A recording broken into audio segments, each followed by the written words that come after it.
কেউ হাঁপাবো, কেউ ল্যাংচাবো, কেউ মলমূত্রা মেখে পড়ে থাকবো, ছেলে পিলের অবহেলার পাত্র হব, কেউ বলবে পাপ মনে না।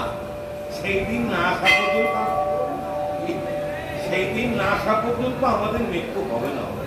আমাদের করলে ভুলবন্ত আমার, কিন্তু যারা সকাল সন্ধ্যা নামকে আশ্রয় করেছে তাদের তা হবে না। কিছু পারো আর না পারো বাবা, সকাল সন্ধ্যা অন্তত একবার করে করতাল দিয়ে হরে কৃষ্ণ কৃষ্ণ কৃষ্ণ হরে হরে, হরে রাম রাম রাম। এই নামটাকে 5 বার করবে, 5 বার করে বলবে হে গোবিন্দ, হে জগন্নাথ, তুমি তো জগতের নাথ, তুমি তো জগতের নাথ, তুমি জগতের মালিক। হে জগন্নাথ, আজকে আমি সংসার কর্মে